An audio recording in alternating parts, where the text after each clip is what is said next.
Hey everybody, welcome back to the Resistance Broadcast. I'm John. Thank you so much for joining me today. James and Lacey with me as always. It's Monday. It is our Monday show, which means it's the news show. But we're coming off of what a lot of fans use to celebrate Star Wars, even though there was no technical Star Wars celebration. We did our festivities on Thursday, and it was a great time. We had our first streaming live podcast. We've done panels before, and then we followed it up with an awesome virtual cantina, about an hour and a half. So all in all, about 4 hours of celebrating Star Wars, and it was a great time. So guys, let's just really quickly recap how we thought everything went with all that stuff and the sales, and it was just a really good weekend for us and our community. And I'll just leave my thoughts with, I'm just proud that we have that group of people that feel like TRB is a place to go with Star Wars Newsnet to really still enjoy Star Wars in a positive way and handle it the right way and just have a good time, because it really just felt like good vibes the whole way through. Yeah, I can't stress that that's exactly how I felt too. I mean, it's wild to me to think that, you know, we do the show and the show gets plays, but it's hard. It's easy to forget that people are like watching. You know what I mean? It's like we sit down and we do the show, and then we go and we look at the number, and it's like, oh, it's at 200. Oh, now it's at 300, and it's hard to piece together that that's 100 more people, you know, that watched it from the last time you checked. So it's really crazy to actually do the live show and have people like interacting and stuff. It really brings to life the community that is Star Wars fandom, you know.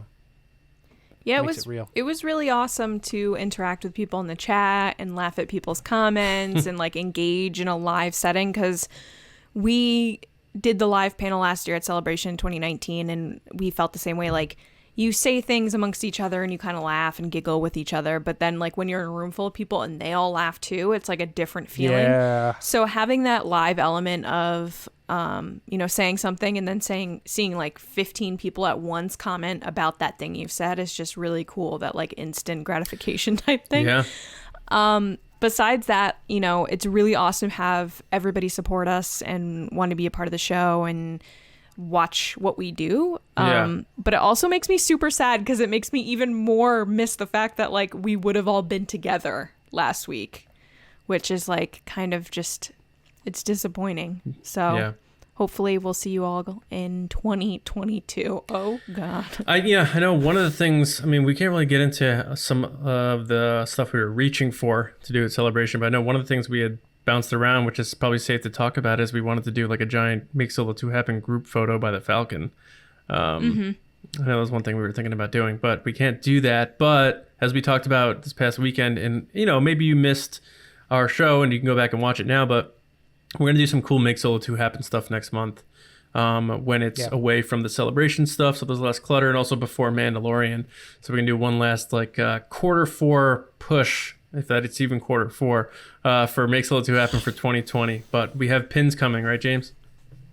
Yes. Yeah, we were saying that on the last episode, but it's these the soft enamel pins, or you know, the kind that everybody gets. I'm not a pin collector. I know, Lacey, you know all about pins. John, I don't know this one. How much you knew about pins, but he's getting this one. Yeah, I felt like I had to do a bunch of research to figure out, you know, how are these things even like made, and like what is it that people like about the pins and stuff like that. So there was a lot that actually went into it for it being like our first pin, which seems kind of crazy considering, you know, sometimes like podcasts can be like, hey, I'm on episode 3, pins are available now. Yeah. You know? Yeah. So before we get into the news, I just want to say a lot of credit to both of you guys. Lacey with the virtual cantina handling. That thing is a beast, and it was your idea, and it was pretty flawless, so great job there. And James with... The toughest part is telling people that their turn is over. Guys, it never gets easier. Being like, those half hours really go quick. Yeah, they do. And James running the stream. Great job running the live show, and also with all the shirt designs and handling Teespring.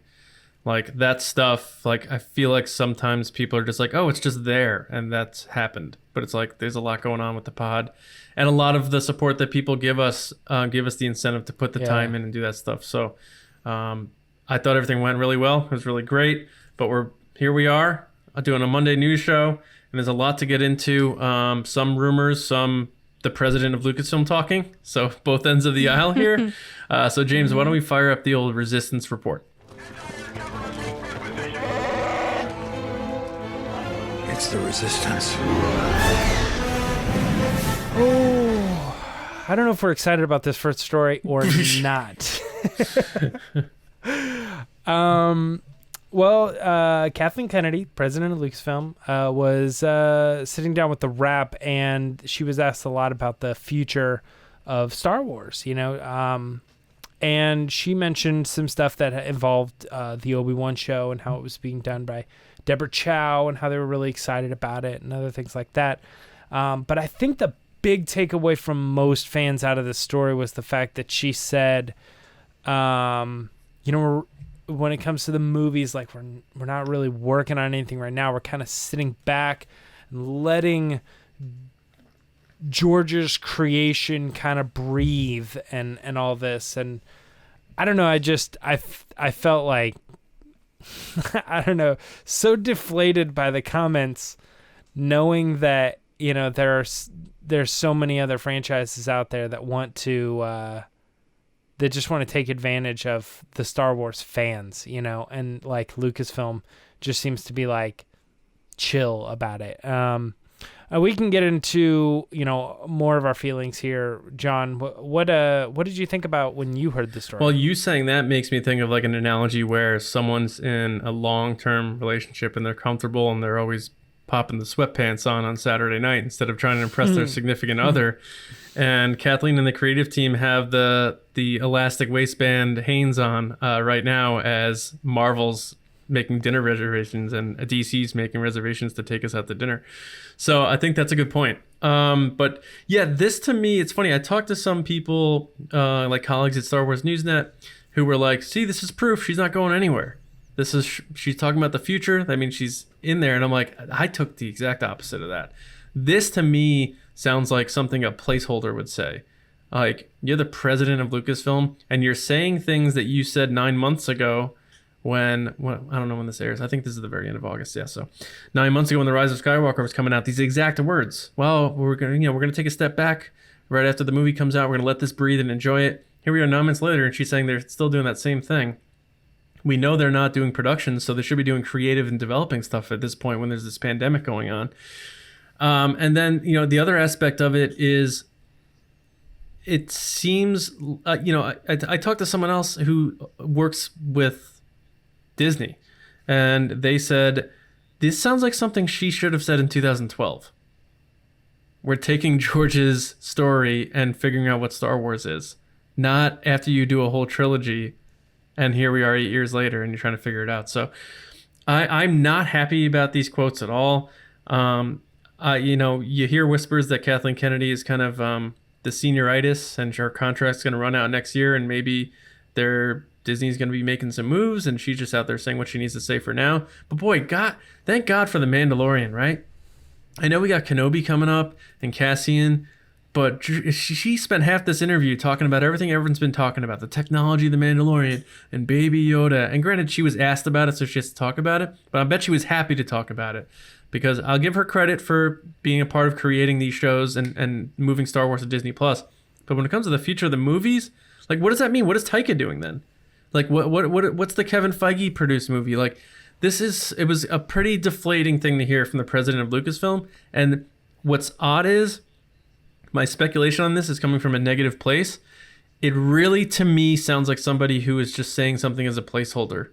And I don't know how else to put it. Maybe you guys have a different spin on it, but that's where I'm at right now. Lacey, what do you think? I agree with John 100%. I think this statement is a PR statement that she was given bullet points to say. And you know PR. I kind of do, just from experience. But everything in her comments, like, I'm sorry, it's 2020. you've done Rogue One, solo Star Wars story, the trilogy, TV shows, all stuff, and your main statement in 2020 when all Star Wars fans want to know right now is what's next, it's we're taking a break. We're stepping back. Like, what kind of statement is that? Like, you're not even going to say, hey, yeah, we're working on stuff. Like, she could easily say that, and it's not a lie. They could be working on stuff. Mm-hmm. But the fact that she took the extra step to not even say it once, she says it like 2 or 3 times in this interview. Like, we're taking a step back. It's an ever-evolving process. Actually, this is the one that really gets to me personally, is she says, we just need the time to step back and really absorb what George has created. Then what have you been doing? And then start to think about where things might go. It's crazy. And, if you had asked me a year ago if I preferred DC over Marvel, I would tell you Marvel time and time again. After the DC fandom, they killed it, guys. God. I don't know if you had a chance to watch any of the content that they pushed out that day. They killed it with every movie piece, with every TV show, with all the comic, all the different announcements they had. They killed it. And if it was the best day ever to be a DC fan, and I'm sure Marvel and Disney and Lucasfilm and all these people looked at it going, whoa. 22 million views. They just had a Comic-Con day just about their own content. They don't need Comic-Cons where they're spread out. Like, I'm sure Comic-Con businesses as a whole were going, oh no. Because they don't need them. They sold spots to like State Farm and like all. They don't need these companies anymore. And not only that, they didn't have to have it at a place either. They did it virtually, and they got more people, more eyeballs, more people talking about it nonstop for like 2 to 3 days. Yeah, like that could have been Star Wars Celebration. Yeah, they could have done a whole thing like that with Star Wars Celebration where everything was virtual. They wouldn't have to pay for travel. They hosted all the people in a virtual set. They had everybody zoom in like Shazoom. Like, that's clever AF. Yeah. Like, it's so good. Yeah. And then they had James Gunn on there, who has his own history with Marvel and Disney and craziness. And he's on there saying that this is the best project I've ever done. This is the coolest movie I've ever made. I was like, The Suicide Squad like, 2? Yes. The more I'm actually saying it out loud to give it a little bit of credit. Most of the actors and talent and creators that are involved with the DC stuff right now are locked in. Yeah. They're doing more stuff right now. If Lucasfilm would have done this as their celebration, they don't have Mark and Harrison locked in. They don't have Natalie, and you know what I mean? Like all that stuff. Even when it comes to the stuff that just happened, you're looking at Daisy and John and Oscar. I mean, all those people are done too. Right. So but what I'm the saying only people is, that are locked in is like Mando people, Ewan McGregor. Not even like those are your locked in. Not even that though. I'm saying take a step back farther from just actors. Just the presentation of content. They had director interviews, all this different stuff. DC is an example of a company that has some of the best superheroes, obviously Batman, but they didn't do a good job with Justice League. They didn't do a good job with Suicide Squad. So they went back to the drawing table and redid their plans for these things, and then got whole new ideas and new people and new things and put them together to make them work. Like Lucasfilm and Disney and Marvel, like Marvel's okay. They'll figure it. They're fine. But like Lucasfilm should look at this and say, okay, we had some products that came out that people didn't really like. What can we do differently that people might like? Like the Snyder Cut is a prime example. Regardless what you think of the fans of Snyder Cut, which I'm sure people have their own opinions about, at the end of the day, it was a bunch of fans that fought for something, that were told for years and years and years it didn't exist, it didn't matter, stop saying it, it doesn't exist. DC listened to those people. It's all people have been talking about for like 2 months. Mm-hmm. I'm saying is like... Which it didn't exist, but they made it a reality. Right, because they took the time to think of what their consumers wanted. Now, before people listening take that comment the wrong way and go with it, What I'm saying is sometimes it's okay to take a step back, but I don't think Lucasfilm saying you're taking a step back like almost a year after your movie came out is a weird thing to say. January, okay. August? I mean, can we be honest? Like, I feel like I talked about this last week. It's like Kathleen Kennedy was, as George said, a perfect person to hand over his company to because he worked with her for 30 years. And she worked closely with other movies he did, including Indiana Jones with Steven Spielberg. He's very close with that family, with Marshall and whatever, in terms of, you know, being big-time movie makers and doing things how they want to do it, whatever. She was a great producer, never an executive. And maybe it's one of those things where she did a good job shepherding through, you know, the trilogy, which really is heavily based upon what existed before.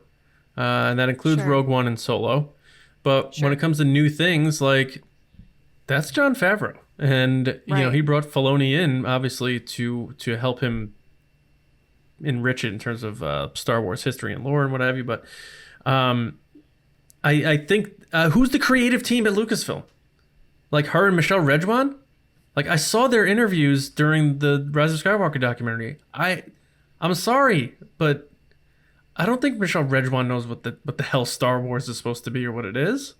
Maybe she's a good executive or something, but who's this creative team? It's not the story group, right? My bigger thing is that I will fight for Star Wars till my dying day. I will always say it's the best, and I will fight for it and be always the one to defend it. It's getting harder to defend this every time they do interviews like this where they're like, whoa, we're taking a step back, and I'm like, guys, it still means good things. Like, it's hard. Isn't it okay to say,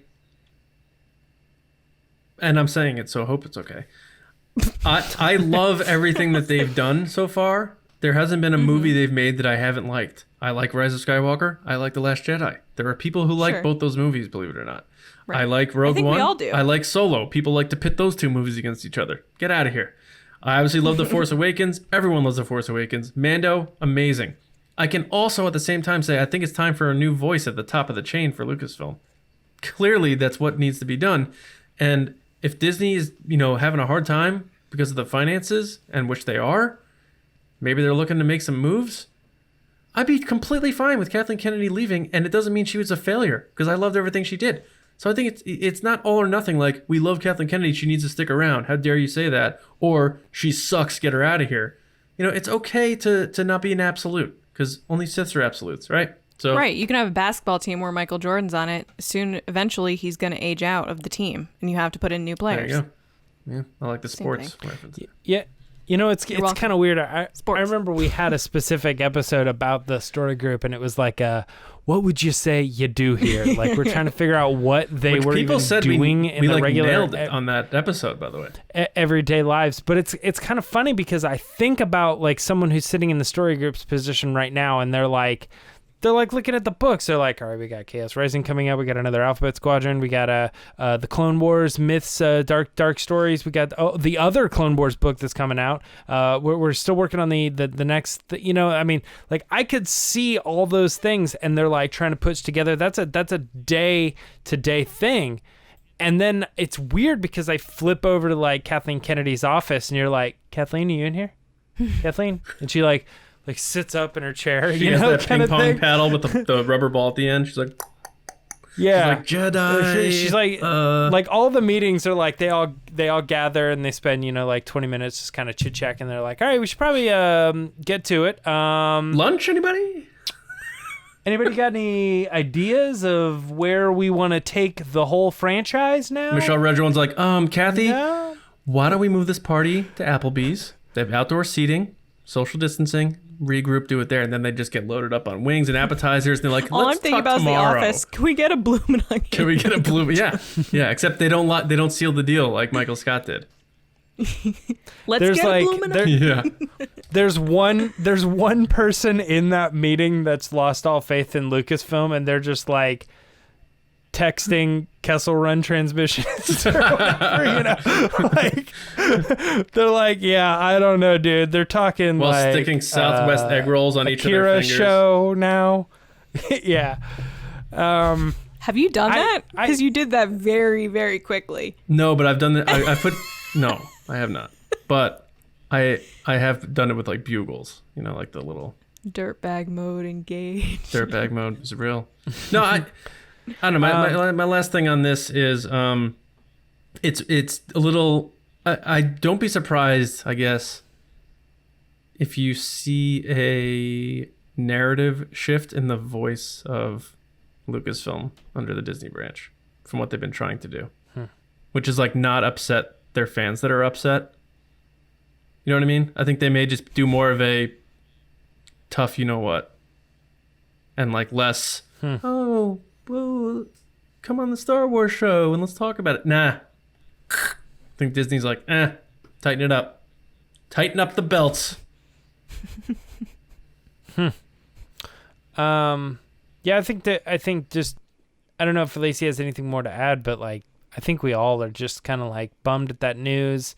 It makes us wonder, to summarize, like it makes us wonder kind of what's going on over there. And I just want to be excited about Star Wars again. Like I miss the excitement of a movie coming. DC's like, I miss the thrill. We have 5 Batmen coming back. Star Wars is like, we have cookie recipes. How about a cucumber salad with Maul? Oh. Yeah. That is funny. They have 3 Batman legitimately, for sure. Yeah. You know what I mean? They're like, we're bringing Michael Keaton back. We're doing more stuff Affleck. with Ben Affleck. And here's Rob Pat, you know? Yeah, doing his thing. Yeah, that's kind of funny. And Suicide Squad looks so good. And that movie bombed, guys. I'm not going to lie. I think the Suicide Squad thing looks stupid. It looks so good. I trust James Gunn thoroughly. That's fair. I do trust James Gunn. I've been saying for a long time, I think he's the guy to back Suicide Squad, and that makes a lot of sense. But I did watch the like behind the scenes thing, and I'm like, doesn't look interesting to me. I love and behind the scenes. I love it. It kind of looks like a whole mix of chaos, and I'm not really sure that I can get a good vision of this because it just feels like it feels like they paid him a lot of money to just come up with something wacky. Guardians of the Galaxy, not. Yeah. But I am excited for Wonder Woman. Wonder Woman for me, the first trailer got me. I'm really excited about the movie. You're not going to not sell me. But the second trailer didn't do anything. I didn't feel like I learned anything more about the story. They're banking on that 80s. The 80s are in, man. Yeah. But that being said, too, the Snyder cut of Justice League, that was awesome. I'm very excited for that. I'm excited for those fans because it gives me hope. The Batman to me looks like Joker. Like I'm like, dude, this could be really good. Yeah. It's a detective story. It looks really good. Give me more Henry Cavill Superman, which they're doing in the Snyder cut, but Man of Steel was so damn good. He's great in Mission Impossible, where he like goes like this as you shatter your whole rig. I love that move. It is my favorite moment from the trailer. He charges up. It's so dumb. I love it. I think it's because he's removing the cuffs from his wrists. I just cracked my wrist doing that. I just love that. I'm gonna just post that GIF randomly and be like, "This is awesome." Well. I mentioned them before, the Kessel Run Transmissions. They're kind of giving a lot of other rumors and stuff. Now we are when they did this on their own, when they talked about these tidbits, they said, spoiler, if you don't want to know anything more about Mandalorian or Kenobi or any one of these other things that we're going to be talking about, dip out now. They are 100%. These are facts. We're kind of reporting them still as rumors. So take that with your pinch of cinnamon when we talk about these things. Is from our perspective, we aren't reporting these things. They're still like, this may or may not happen. This is somebody's assumption that these are going to happen in the stories. So that being said, we're going to be talking about what they recently have to put out there. The first little bit being about the Mandalorian. That they have word that Ahsoka has been shooting specific scenes that are not for The Mandalorian but are for advertisements and things like that. Kind of interesting. And they give a little bit of description on what the character is wearing.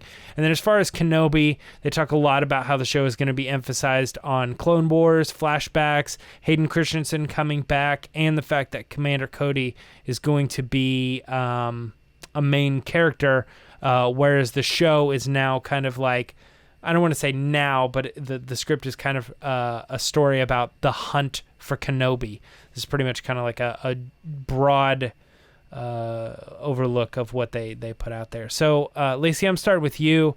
Which of those two seemed a little interesting? Because one's more about like the promotion and the other one's actually more about the show. What do you think? I am sad that we're talking about this right now because I don't want to know, but I would say probably the more interesting thing for me is Kenobi. I think Ahsoka's a great character. I just think she's been used so much lately. Like in everything. All I see is Ahsoka all the time. And it's one of those things that's like John with the porgs. It's like you only see porgs so many times where you're like, okay, enough. Yeah. Can we move forward with this? And I've expressed before my concern with Ahsoka of, will she take away the attention from The Mandalorian? And I really wanted The Mandalorian to kind of be its own thing. Like, live within the universe of Star Wars, but not be connected in any way to, like, a character that we know. And, I don't know. I just have my concerns with fan expectations with Ahsoka, so that doesn't interest me as much as Kenobi. But in general, the Kenobi project is super exciting for me. Like, when they announced it at D23, I straight up started crying. I was so excited for Ewan to come back. The Clone Wars thing, not as exciting. I knew that there was going to be flashbacks with Hayden at some point. There had to be to add some weight to what Kenobi is going through. Like, he lost his brother, his best friend. He's all alone on Tatooine. You know, there's a long period of time that they have to fill. I don't know. It's just like, I feel like once again, we're going back to this. Like, I've just seen so much Clone Wars stuff and I'm kind of just like, okay, we've done it. Can we do something else? And that's me saying that in a, I want new stories way, with the understanding that I'm talking about Kenobi. Like, I know it sounds stupid when I'm saying it, but, I am excited for Hayden to come back though. I think it's a great opportunity for Hayden. I think it will kind of give him the opportunity to show his acting chops a little bit in Star Wars, because I don't think he really got those solid, written well moments in the prequels. Yeah, I think if that is true, that he's coming back and he's doing the Clone Wars outfit and stuff, I feel like there's kind of two levels there of like, this is Clone Wars come to life, and I'm excited for that. But It's also the prequels revisited. It almost is what you were saying. It almost is the Snyder cut of the prequels. Right. You didn't like the prequels? We're giving you more prequels to fill it in and make that stuff better. That's interesting. The thing about Anakin, I think that's cool. But I've long kind of thought that might be the emphasis of the show, is like the Clone Wars flashback. Stuff? Yeah. I thought they would have Kenobi flashback to Anakin, but I didn't know it would be specifically Clone Wars. Oh, you mean like younger Anakin? Like before the Clone Wars started? Before Attack of the Clones Anakin? I don't really know. I just didn't picture him in the Clone Wars outfit. It makes sense. You got to think. They're like Attack of the Clones and Revenge of the Sith weren't like long periods of time. They were just like a single event, you know. So you got to think the biggest period of time that he had with him was probably. John, what do you think? What do you think about these comments? Kenobi, Mandalorian. Well, yeah, Ahsoka? we have to treat them as rumors, because we didn't have any sources on the Kenobi stuff. I wrote a piece on Ahsoka a couple months ago about her appearance, which they gave a nod to, so I appreciate that. I find it weird that we're assuming, obviously, Rosario Dawson is playing Ahsoka Tano, that they would bring her during a pandemic into full makeup. That means they have to get makeup people to a studio to film stuff right now in California, of all places, for an advertisement. Yeah, that seems a little weird. Like to get a major actress to do that after filming ended 6 months ago on this thing. So that's a little strange to me, because they wrapped filming in March. So I don't know about that. But I mean, the makeup artist could wear a visor or something. Yeah, yeah, it's possible. I'm just, this is just me looking at this with just my logical application on it. But the Kenobi thing, if this is true, again, I'm not trying to discredit them in any sense of the word, but I'm just saying Lucasfilm hasn't said this. We haven't seen it, so we don't know. If this is true, this really bothers me. I don't like this at all. I don't like the idea of a tormented Kenobi having dark visions. Like, that is not what happens to a good Jedi. And he's supposed to be closer to his peak and his most righteousness as a Jedi, the one who's in 9 years about to teach Luke Skywalker how to be a Jedi. He's not supposed to be reverting backwards. He's supposed to be going the right way. Right. So I don't like this tormented Kenobi idea. I think the tormented Jedi thing is played. They did it with Luke, and that's fine. I don't need to see that again. I want Obi-Wan Kenobi to be like, this is how you Jedi. So I don't like this idea of these flashbacks. And is it just to bring Hayden Christensen back, just to bring him back? Like, I think it might be, because fans keep saying they want him back. They wanted him in 9, and they got the voice, and it wasn't enough. He wants the redemption tour, like. And not to jump in just a little bit, but I've felt that about Kenobi. Like, are they doing Kenobi just to bring Kenobi back because they have the opportunity? Yeah, and I disagree with that, but I think there's a way to do this Kenobi story where the reliance on the Clone Wars stuff, like enough with the Clone Wars. Honestly, it's great. They ended it, and now they're like, well, guess what? You're getting a Bad Batch, the animated series. We're gonna pummel Kenobi with this Clone Wars stuff. We're gonna put Ahsoka into Mandalorian. It's like, I don't know if that's the move. Like, it's a 3-year span of time between episode 2 and episode 3. You did 7 seasons. You're doing another show. Now you're going to put them into these other shows? Like, when is it done with the Clone Wars? Like, it's crazy to me. And I just don't know. I like the Vader element of it, and I think you can do it in a way where Kenobi and him go to the similar locations, but they just miss each other, which elevates the drama when they finally do encounter each other. There's ways to do it without making it obvious. Like why Jaws 1 was so good, because you don't see the shark until an hour into the movie, whereas the sequels, they're like shark, shark, shark, shark, shark, shark, shark. I don't need this stuff, man. So, granted, this is just a rumor, but I have to, we're talking about it. So if this is true, it makes me very concerned about the Kenobi series, especially if it's a limited series of 4 to 6 episodes. You're going to start giving me flashbacks of Commander Cody, or maybe he's a stormtrooper now. Like, I don't care. Show me what is going on with Kenobi now, who is 9 years away from training Luke Skywalker on how to become a Jedi. Show me his encounters with young Luke Skywalker, who we know they've encountered before because they know each other in A New Hope. There's ways to tell a new story without being like, well, I guess we gotta do flashbacks now. We gotta do a dream sequence, and it's gotta be Clone Wars. Like, I'm so over it. And it doesn't mean I hate Clone Wars. I watched it through once. It's good. But, I mean, how much are we gonna wring this towel out on it? Come on. I don't know where to go. I don't know. I like the Clone Wars stuff, and I like everything that it's gone, so I get excited when I hear that they're going to do these things. I don't think of it as an overplayed thing, but I do see when you guys say we're still doing the Clone Wars. I'm not as into Clone Wars, and I keep wondering why we're going back, and we're going back again, and we're going back again. I do understand that. The closest I feel like to that is like when they wrapped up the Clone Wars, and then they're like, plus also we're doing Bad Batch now. I'm like, you have a galaxy of anything you could do in Star Wars, and you're doing another animated series in the exact same, like just picking up basically where the last series left off. It's kind of weird, but I like hearing this though. I like hearing Hayden Christensen. I like hearing Commander Cody. I'm not opposed to what's going on here. But I've long since said that I'm not a big a fan of the idea of this show. And the biggest thing to me is that what you hear that you have this idea that he's going to be this other type of Jedi. And I feel like the more common thing I hear is the deep meditative, I'm dealing with the tragedies of the Clone Wars and trying to overcome that stuff.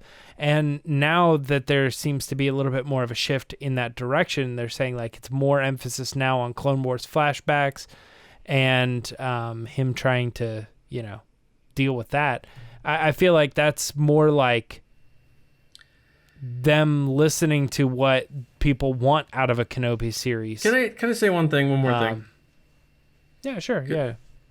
Yeah. So Yoda's lesson, one of his last lessons to Anakin Skywalker before he turned, was you're going to lose people in your life, but mourn them do not, miss them do not. Yeah. And if Obi-Wan Kenobi is 10 years removed from Anakin's death and what happened, and he's still having problems with it, he is a horrible Jedi. Because if Yoda's the one that's saying this is what we as Jedi believe, and 10 years later he's still having a problem with it, you got to go lay on that couch and go to therapy, buddy. Because in 9 years you're Alec Guinness and you're saying this is how the deal is. So what's going on? Yeah, I mean, Kenobi in A New Hope doesn't seem really upset to see Vader or anything. He's just like, it is what it is. I just hope they don't go the too dark route with it, and that's just my take. Which is the thing they do now. Yeah, it's always trouble. I mean, what they'll probably do is they'll probably go the too dark route, and then by the end of it, they say he solved it, sorted it out, fixed himself. Went to therapy. It's gonna be a quick. He's okay with it. 4 to 6 episodes. Well, sometimes it's about closure. You can brood over an old girlfriend or something like that, and then you see her at the grocery store with somebody else, and you go, oh, she looks happy. We're done. You know what I mean? You're just a nice person, James. No, I mean, you can be upset about it for a very long time. Display being like, no, I can't see I'm the this person who pushes right the groceries from the other aisle onto their heads. Oh, you want some Clorox? There you go. I feel like I'm such in a weird position, right? Because I've said bad things, about the Kenobi show, and I've also said things where I'm like, John, you're like, if this is true, Kenobi's not as great as everybody says he is, and I'm like, I don't know what to say because I feel like that is Kenobi. He's not that great of a Jedi, and everybody is just consistently always being like, oh, well, he's clearly the best. I'm like, it feels to me like I'm watching the sequel trilogy and everybody is a Reylo. That's what it feels like. And I'm like the only one. I'm like, man, I don't get it. I feel like I'm missing out on something. But every time people bring up examples of when he's great, I'm like, I don't know. I'm like, I think in a way, he's that example of how the Jedi are not doing what they're supposed to be doing. He got too close to his Padawan. He made mistakes. I failed you, and stuff. And everybody's like, nah, he did his job perfectly. It was Anakin that messed everything up. And I'm like, that's not the point of the story. But okay. All right. So I don't know. When I hear that the show is going to be what this is saying it is, I go, yeah, I think that's what people want. And this could not be accurate too. So yeah, that's true too. No but offense. It's fun to talk about. Yeah, and I do like the idea of Cody being in it too. I think if there is going to be a hunt for Jedi, that would be a missed opportunity to not showcase Cody being one of the people that are like, I'm going to get that guy. Fair. I think that's cool. All right, last thing we want to talk about real quick, and this is a strong turn in the other direction. 3 new Galaxy of Adventure shorts debuted, and all of them were centered around Galaxy's Edge. I'm going to throw to you guys really quick, but I know that because of the live show that we did, where we're pre-taping this is coming out on Monday, but we just got done with a live show, all this stuff. I believe you guys both did not have an opportunity to see them. Am I correct on that? I saw the Porg one. The Porg one, the one where he's flying around it with DJ Rex. Yeah, and he's like doing in some Galaxy's dancing. Edge. Yeah. I know that seems so crazy, but yeah. John, what do you think about Galaxy's Edge? Galaxy of Adventures in general. No, these are fun. Yeah, I like these. I like them when they first came out with the original trilogy takes and stuff. I didn't get to watch them. I know it's probably like 4.5 minutes total, but it's funny. Such is life. Yeah, I proofread the article that had them in them, but I did not watch the videos. But these are cool. I have no problem with these. They're fun. I'm glad they're back. There's not much else to it. I know we had was it Ryan Shore? Doesn't he do the music for these? The guy we had on. Yeah. So. Yeah, I think these are fun. These are cool. I look forward to watching them. I'm sure they're just gonna rub it in my face that I haven't been at Galaxy's Edge yet. Once again, but I know that's the hard part is they keep releasing stuff about Galaxy's Edge. I'm like, keep Galaxy of Adventures coming. I support them. I was nervous because basically the way the 3 shorts came out is there was one that covered Galaxy Edge as a whole, and then there were 2 other ones, one of which covered Smuggler's Run, and another that covered Rise of the Resistance. Yeah. Now, the thing about them the first one I saw was the Rise of the Resistance, and I was a little bit unsure if I wanted to watch it or not because I have not ridden the ride, and I was thinking that it was going to be like kind of a Galaxy of Adventures version of the ride or something. And it ultimately is not. They just really take like the name, like Rise of the Resistance, join the Resistance. We're always recruiting. In the Galaxy of Adventures, you need to do your part to blank, blank, blank. And so I watched it and I was like, this is cool because it's got Poe in it and some new people that were being harassed by stormtroopers and stuff in it. It did really take me back to what it's like when you're at the park because it's odd. Like everything that happens at the park is like one day and then tomorrow the whole thing resets and it's that same day again. So on that particular day, you're watching these people who are just at the park. They're like attending, yet for whatever reason, they get bothered by stormtroopers. They get pulled aside by Vi Marati, and she's out there. She recruits them. You meet Poe Dameron. You take down some TIE fighters, and then maybe you get in a different way with Hondo and Chewie just signing up to make some extra bucks, but then you didn't know what your job was going to be was actually stealing some coaxium from the Empire in order to fuel the Resistance. It's just it's cool. I like Galaxy of Adventures, and I think they do a really good job at promoting Galaxy's Edge and what the basis of why you want to go there. Which again supports my whole I'm happy they did Galaxy's Edge in Batuu instead of going to Tatooine, because then I feel like all the stuff would be like, come and hang out with us because we're not really doing anything to help anybody. Yeah.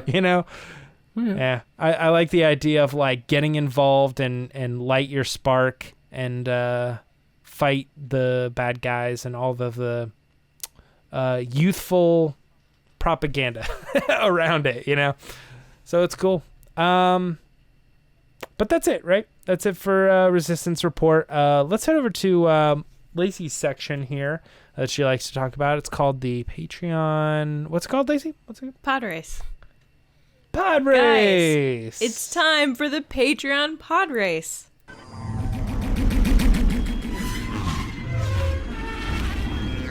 All right, so there's lots of different ways you can support us. You can follow us on Twitter at RBATSWNN. You can follow us on Instagram at The Resistance Broadcast.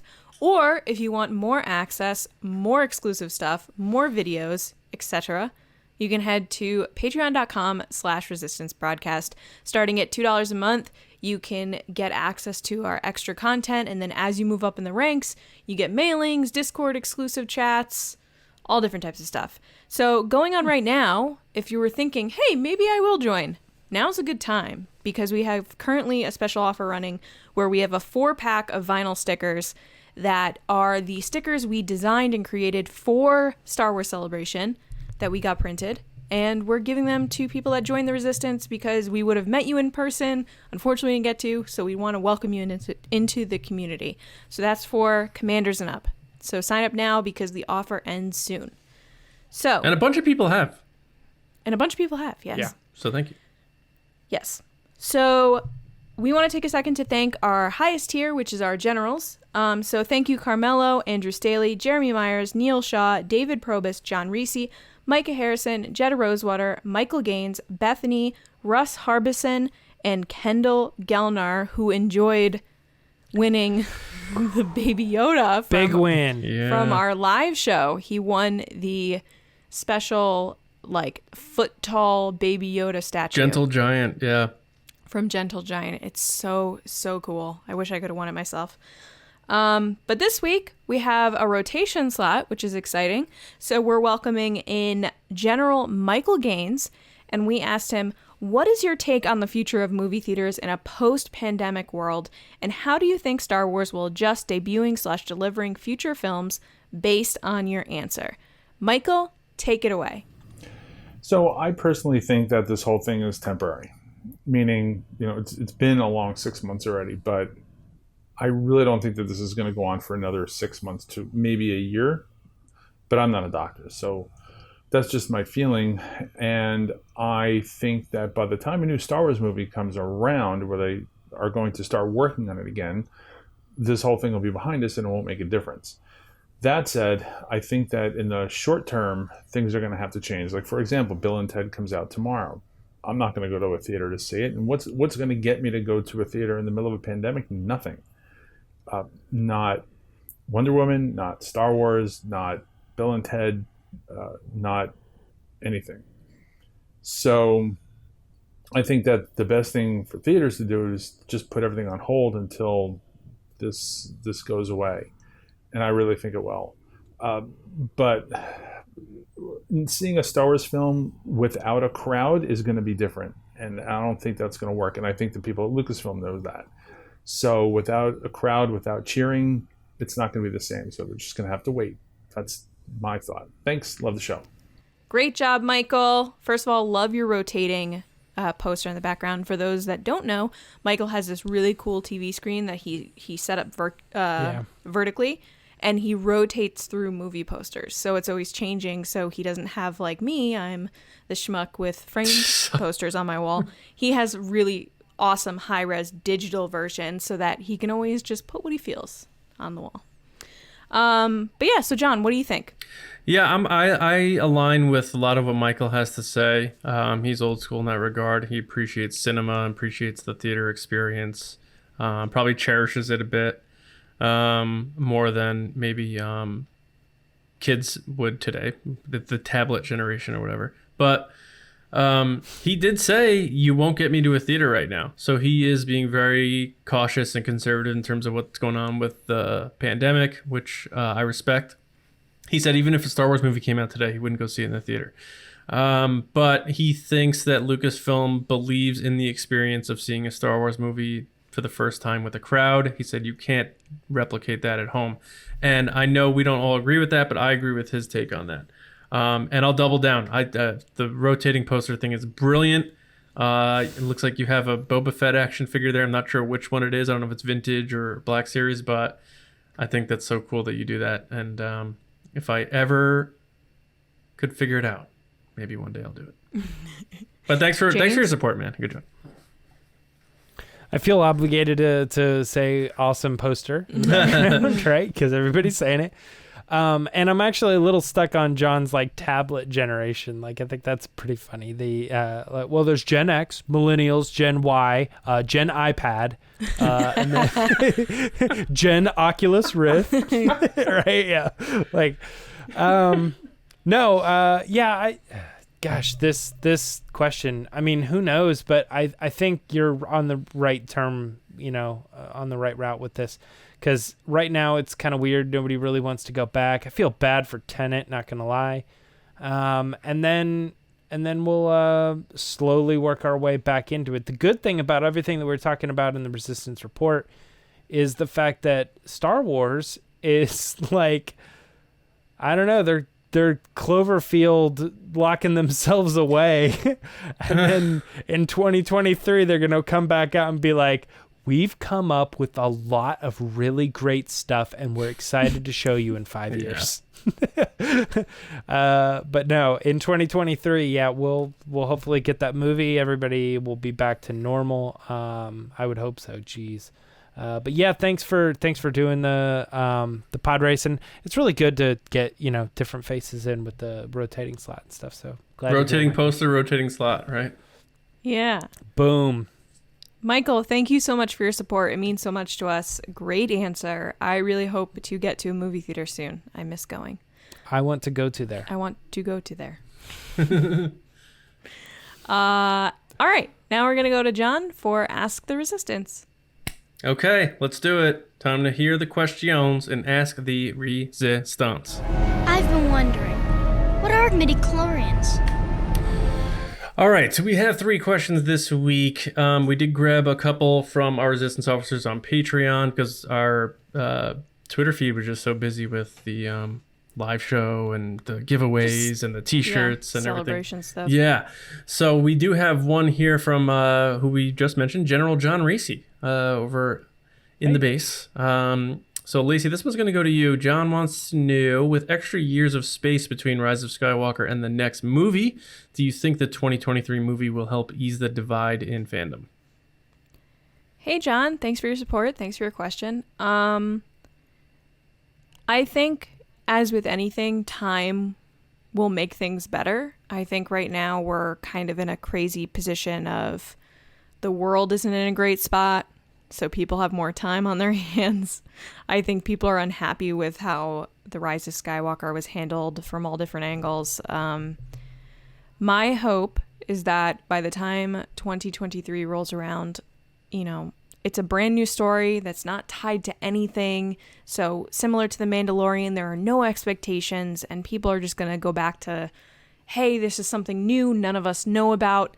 Let's go and enjoy it. And I think that's what's made The Mandalorian so awesome and such a lasting impact on fandom, besides obviously Baby Yoda. But the idea that all of us went in on the same page at the same level, like none of us had any like personal stories with it yet. Nobody had any, I went to the movie theater with my dad back in 77. None of that's going to happen. And I think that will ease the divide that you're sensing. But at the same time, I'm just going to throw this in here, and you didn't really ask this, but I'm going to throw it in there anyway. If you as a fan are feeling a divide or feeling conflicted of you don't know where to go to enjoy Star Wars, because sometimes people get stuck in these kind of echo chambers where they kind of just sense negativity all the time, or maybe they follow people that are negative. My best advice would be mute often. It doesn't hurt anybody's feelings. Nobody knows. It's okay. You can unmute them later. And you're always welcome to join our community if you want. We like everybody from all different sides of fandom. We talk about every aspect. Just this past week, we did not this past week, coming tomorrow on the Patreon page, we're actually talking about romance in Star Wars, and we asked which couples people thought were the best. And so we had people saying Raylo, we had people saying Alden and Amelia, we had all different things, and everyone is always respectful, always interesting, and they're willing more than anything else to hear each other out. So my advice would be to find a community, whether it's ours or, you're welcome to join any other community you want, but one that makes you happy and enjoys Star Wars, because it's not worth it if you're not enjoying it. That's my answer. And John does. General John. And John does. I'm speaking more to John and the other listeners. John's like, what do I have to do to make you know? You love me. Yeah. James, this one's from we love you, John. General Micah Harrison, one of our resident spice runners on our Patreon chats, but he keeps it fun. Chef Micah would like to know, do you think we will ever see a Night Sister in live action Star Wars? Ooh. That's a good question, Micah. Night Sisters. I forgot about that. Yeah. Gotta bring that back. This is a tricky question. I'm sure it's why you answer it, because it's not an obvious no and it's not an obvious yes. I think that we probably will. And I think the reason that is because I think that the fandom, we just talked a lot about Clone Wars and how people like Clone Wars. So I think revisiting a lot of that stuff from Clone Wars might continue to be in the future. And one of those things is Maul. Maul has a huge relationship with Dathomir. And I think that's another thing that they can be like, we're doing something different that we've never done before. It's magic and another side of the Force, and like the dark side of the Force that you've never seen before, but it's in our other show, Clone Wars, you know? I feel like they can pull that off, and they already are kind of toying with it too, with Fallen Order as well, like bringing in a character that is very heavily involved with the Night Sisters, and opening up doors for one of those characters to kind of go outside of the planet and being stuck there and going on more adventures and kind of exploring the outside world. And if they ever did, we talk about that a lot. Like, are we going to see Fallen Order characters brought into live action? If that's the case for whatever reason and they want to make an appearance, like if Cal wants to show up in Kenobi or something like that, there's a good chance that, you know, she's going to be there with him. So I think it's possible. Right on. Come to me on Dathomir. That's all I think about. Yes. Yeah. Come to me. Hope we see it. All right, last one here from Kevin Lewis at Thronzon Fan. Props for not asking a question about Thrawn. Good job. No, he usually does. That's all. Or his resistance transmissions involve him or something. But what's up, Kevin? He said, if building a lightsaber, including finding and attuning to a kyber crystal, was such an important part of a Jedi's training, why haven't we seen this process in the live-action movies? Will we ever see it in a live-action movie? I mean, we got close. There's a deleted scene from Return of the Jedi which shows Luke completing the assembly of his lightsaber before he enters Jabba's palace. He turns it on, and it's almost like he has a screwdriver, I swear to God, and he's like putting it together and assembling it. So it's been filmed, and it's been on the cutting room floor for about 38 years. But will we see it again? I mean, we're not going to see Rey's unless they're like, let's find out how she built it, but I doubt it. I would have loved to have seen that. Maybe, yeah. I mean, Would you have, Lacey? The yellow one? I'm Sure. No, I know. I'm teasing. I think because you always talk about The other one, I don't care how she welded that together. What other one? The Anakin putting one. that one back together. Yeah. I'm teasing you because you always talk about the yellow one. Don't tease me. I imagine there's going to be serious business. So much Star Wars content coming up live action that we will see it at some point. Do I care whether we do or not? No, but I'd be cool to see it. So I'm going to say yeah. I think we will see it at some point. But again, I err on the side of lightsabers or weapons more than their soulmates. But anyway. Elegant weapon. Yeah, appreciate the question though, Kevin. Hope the answer was cool. And thank you to everyone for all of your questions. Always a good time there. And anytime you want to send one, just use hashtag AskTheResistance, or when we post asking for questions, just pop them down in the replies. And we'll talk about them on the show, give you a little shout out, and have a good time. All right.